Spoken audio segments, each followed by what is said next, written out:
Muchas gracias, estimados estudiantes.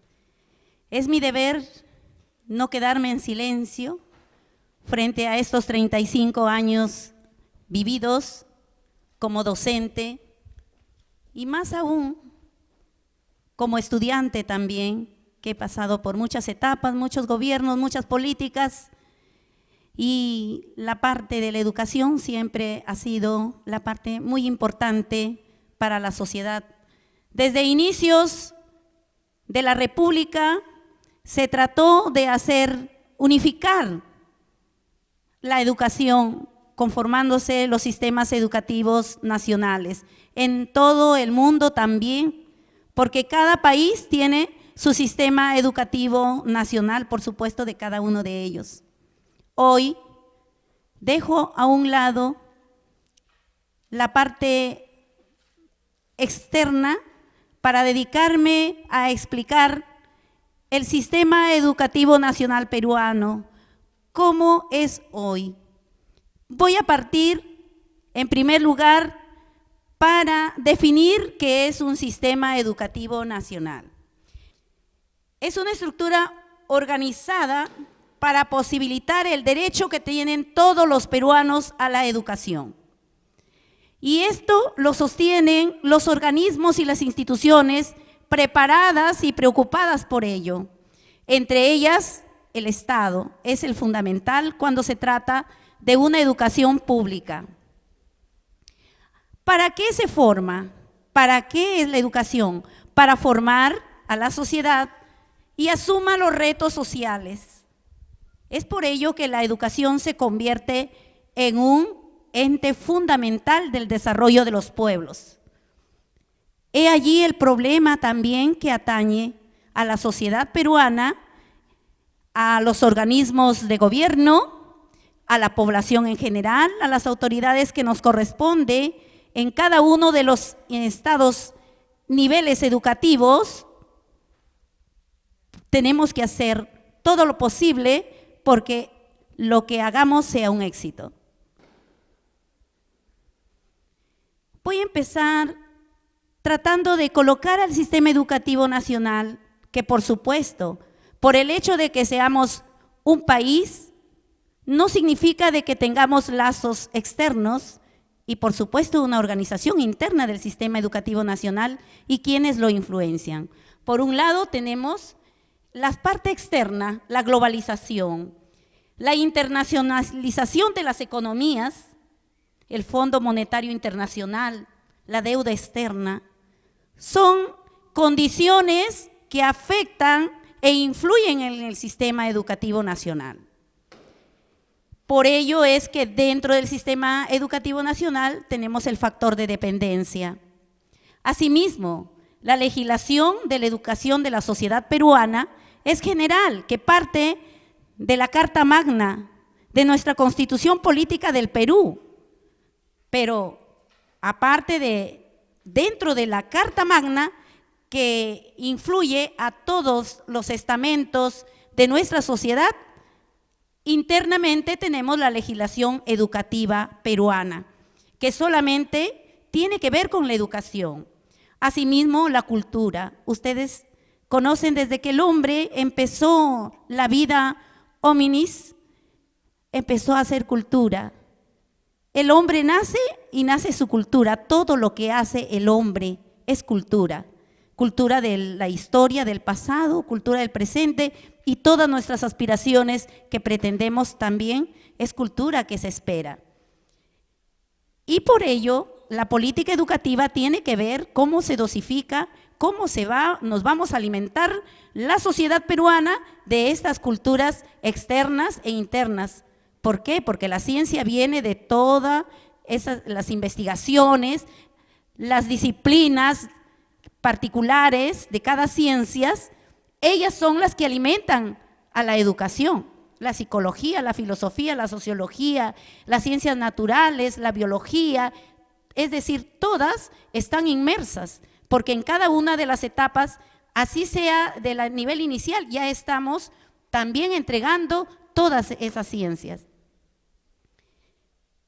Y tenemos la evaluación. La evaluación que nos hacen internacionalmente y también dentro de nuestra sociedad peruana. En cuanto a la educación, también tenemos la evaluación, principalmente el SINEACE, que es el Sistema Nacional de Acreditación y Certificación de la Calidad Educativa. Gran problema entonces, el sistema educativo nacional es un ente muy especial. Por eso necesita un presupuesto para el sector educación. Y ese presupuesto tiene que tener sostenibilidad, viabilidad. ¿Qué quiere decir ello? Que cuanto más grande sea el problema, más álgido, la sociedad crece. Los modelos, los cambios dicen, si todo cambia, la sociedad cambia, entonces el currículum debe cambiar. Sí, efectivamente, estamos todos de acuerdo. Pero también así como aumenta la sociedad, se cambia el currículum, entonces también el presupuesto nacional también tiene que cambiar a la mayor necesidad de la población para la educación. En eso es que estamos un poquito en desacuerdo, porque si crece la sociedad y hay más demanda educativa, entonces el presupuesto nacional debe ser también del mismo rango que son las necesidades educativas de nuestro Perú. Por eso el presupuesto nacional del 2018 está en el 3.7% del Producto Bruto Interno. ¿Y cuánto ha subido para el 2019? El 3.8%, o sea, decir, un punto no más, cuando la sociedad y todo lo que se ha dejado de hacer en cuanto a educación está latente con el deseo de ser superado.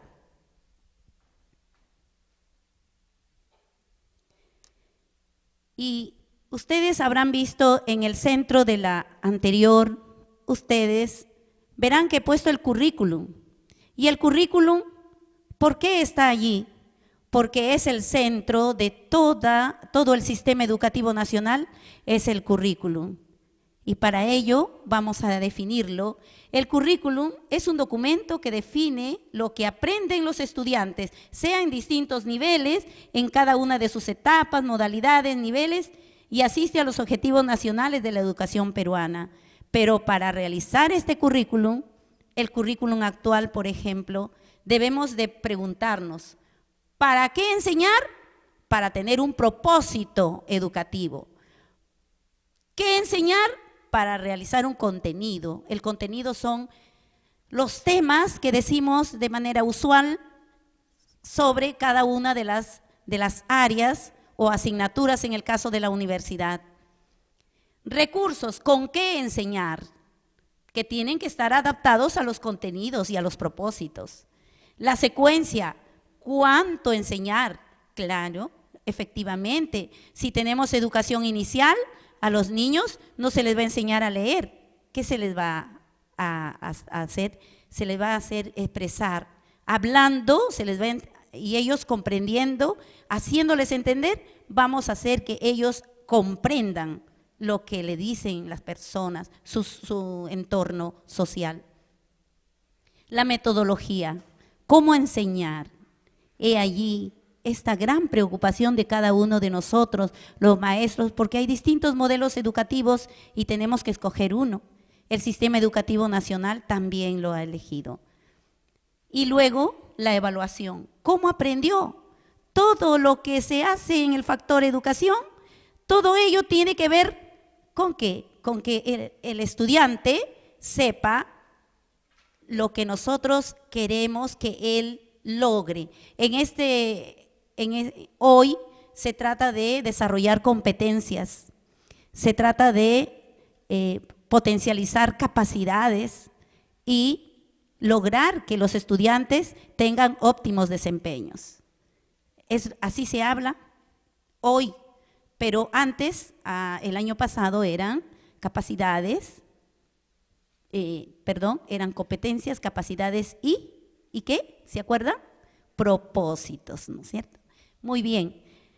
Bien, queridos estudiantes, entonces, La gestión curricular, la gestión de nuestros aprendizajes, de todo lo que el sistema educativo lo tiene como fenómeno medular, ¿está a cargo de quién? Del docente. Por eso es que la gestión curricular tiene que ver con la formación del docente, de ustedes que están presentes hoy. El currículum de calidad facilita el camino y logro para una educación inclusiva y equitativa. Es lo que pretendemos nosotros realizar. Las bases legales son parte de este sistema educativo nacional, porque ¿quién direcciona? ¿Quién limita? ¿Quién forma los parámetros a la sociedad que pretendemos formar? Mediante la legislación. Tenemos una legislación general de la sociedad y tenemos la legislación educativa que todo maestro tiene que conocer y tiene que ejercerlo, no solamente conocerlo, sino ejercerlo.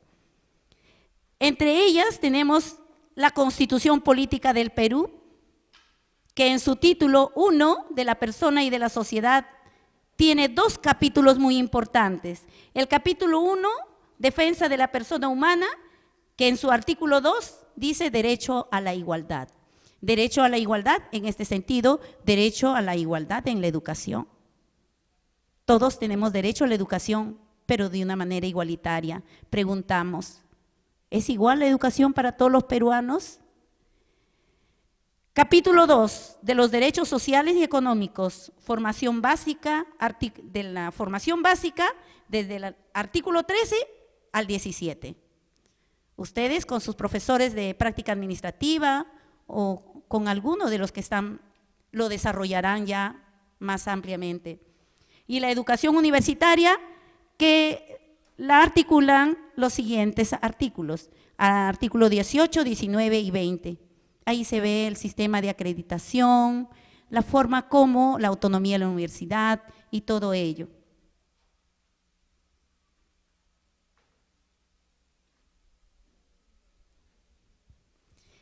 La estructura del sistema educativo del Perú está basada en la Ley General de Educación.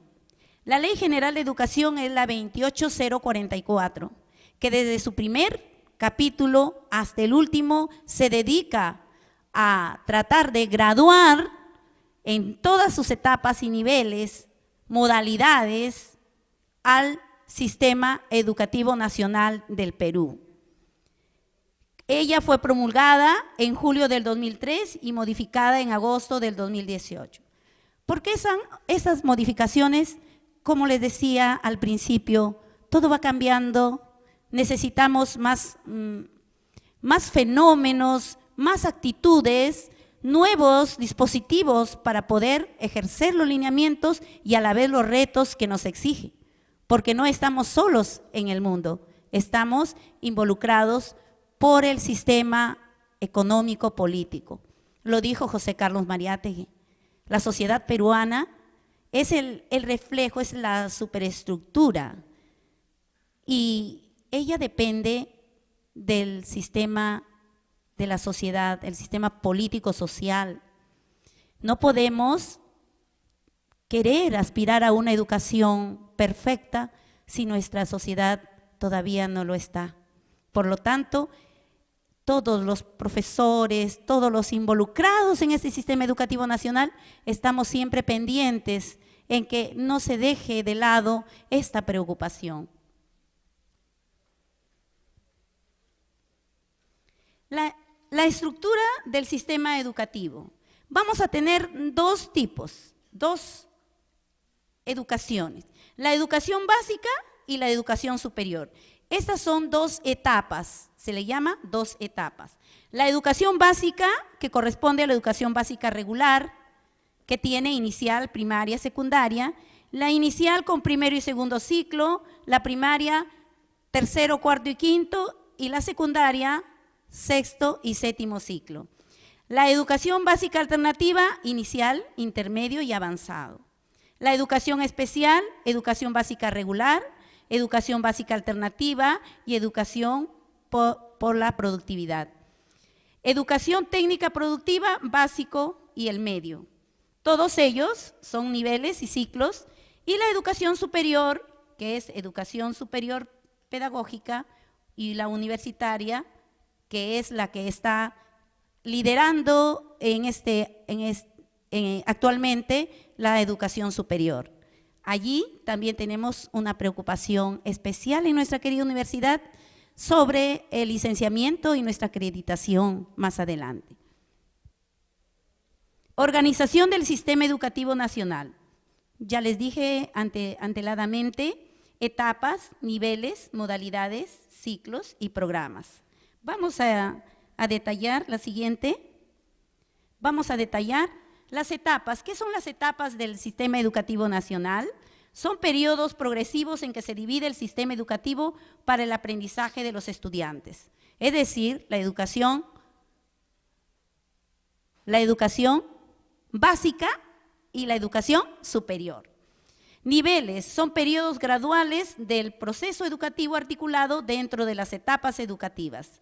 Niveles de educación inicial, primaria, secundaria y superior. Modalidades son la educación básica regular, básica alternativa, la especial y la técnico-productiva.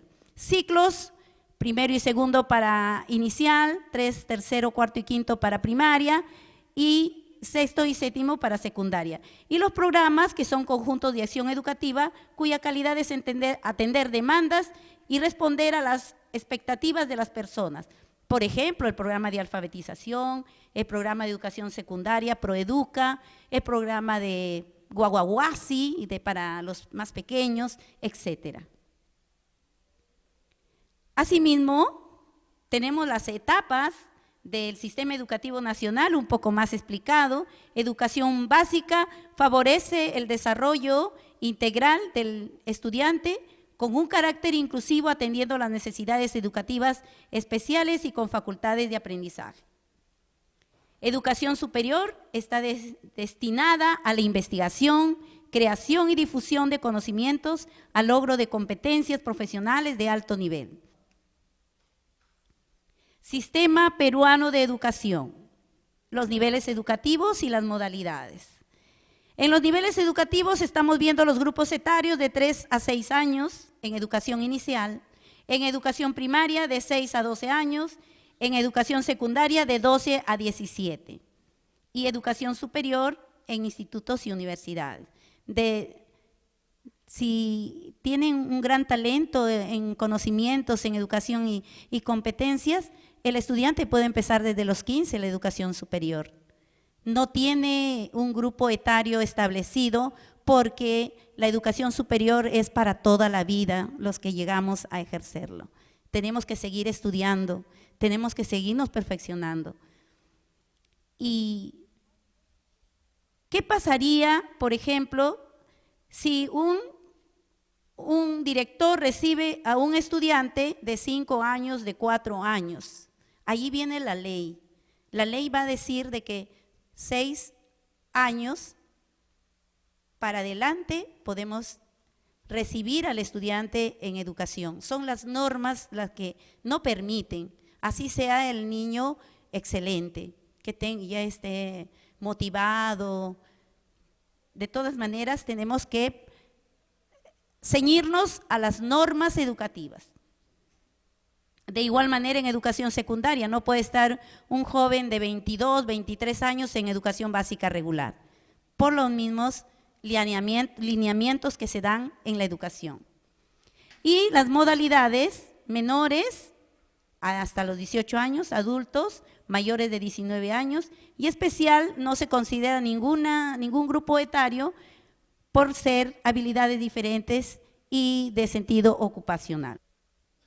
Aquí tenemos las evaluaciones internacionales de las que les explicaba. Nosotros estamos globalizados dentro de un sistema educativo del planeta. Por lo tanto, es preocupación también la evaluación. Claro, pero no se ejerce conforme debe. Mi persona piensa como, de acuerdo a mi trayectoria de trabajo en la educación, Mi punto de vista es que no se pueden medir todas las sociedades con una misma medida, porque los contextos son diferentes. Tenemos en este momento una preocupación de anemia, en la anemia infantil en nuestra sociedad. Eso no lo tiene Alemania, no la tiene Filadelfia, no lo tiene Estados Unidos en sus amplias mayorías de alta calidad financiera. Entonces, por lo tanto, nosotros, la evaluación, no por eso vamos a hacer menos en educación, todo lo contrario. Si tenemos más necesidades y más obstáculos, pues más exigencia nos tenemos que dar. Que esto no sea un pretexto para decir no podemos tener calidad educativa, todo lo contrario. En la escuela más lejana o en la institución más cercana, tenemos que estar siempre pendientes a aspirar los logros educativos que nos hemos propuesto. Por eso tenemos el YESE, Laboratorio Latinoamericano de Evaluación de la Calidad de Educación, que organiza la prueba ERCE, que se encarga de evaluar a alumnos del tercer grado a sexto en las áreas de matemática, lenguaje y ciencias naturales. El PERCE en 1997 evaluó a alumnos de tercero y cuarto grado de las asignaturas matemática y lectura a 13 países. El CERCE 2006 evaluó las áreas de comunicación y lógico-matemática en estudiantes de tercero y sexto grado de primaria y ciencias en sexto grado de primaria. Y el TERCE, el 2013, evaluó las áreas de lectura, matemática y escritura en estudiantes de tercero y sexto grado de primaria y ciencias en sexto grado de primaria. Las evaluaciones internacionales continúan. Tenemos PISA, que es el Programa Internacional de Evaluación de los Estudiantes. Lo voy a decir en inglés, aunque va a ser un poquito mi inglés, no tanto, porque soy más de española, de la ciencia española, lengua española, pero les voy a decir, Program International Student Examen, es PISA. El ICS, International Civics and Citizenship Education Study ICS, por las siglas que son en inglés. Evalúa cómo los jóvenes de segundo grado de secundaria de instituciones nacionales o privadas están preparadas para sus roles como ciudadanos en un mundo cambiante. Así como también tenemos evaluaciones, también tenemos lazos que nos unen con los otros países. Es un convenio latinoamericano, el Andrés Bello. El Andrés Bello favorece cuando hay migraciones de estudiantes o de personas interesadas en el desarrollo de su educación y tienen que migrar a otros países. Entonces, el convenio Andrés Bello se encarga de normalizar ese cambio de sistema educativo a otro por los sistemas de países. Se hace la llamada convalidación. Entonces, sacamos la conclusión, estimados oyentes, qué gran importancia tiene nuestro sistema educativo nacional. La primera conclusión: el sistema educativo nacional organiza, planifica, establece y contribuye en el desarrollo de la educación como en el desarrollo personal, social y productivo, donde el docente es uno de los autores fundamentales, quienes nos sentimos comprometidos con el proceso y resultado por ser parte de una sociedad en evolución. Conclusión 2. El sistema educativo nacional está implementando y unificando nuevas estrategias metodológicas para el crecimiento académico, tanto de los docentes y estudiantes, los cuales están dando fruto de acuerdo a los nuevos resultados de las diferentes evaluaciones. Y habrá mejores resultados si el compromiso es de todos los peruanos. Tercera conclusión: El sistema educativo nacional ofrece un apoyo invalorable a través de sus planes educativos. Se debe potencializar entregando un mayor presupuesto al sector educación y las políticas de gobierno planifiquen proyectos que se evalúen y se cumplan en los plazos establecidos para verificar los logros y no suceda como el PEN del 2001 al 2021, con un periodo de duración de 20 años, ahora se ha aplazado hasta el 2036.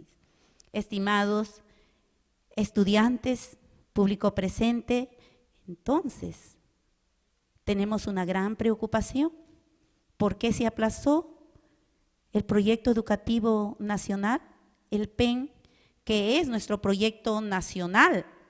De allí, del proyecto educativo nacional, se diversifican los demás proyectos, los regionales, que son los PER, que lo comandan las regiones de educación de cada una de los, vale la redundancia, de las regiones del país. El PEN lo tiene a cargo el Ministerio de Educación, que comanda a toda la educación del país.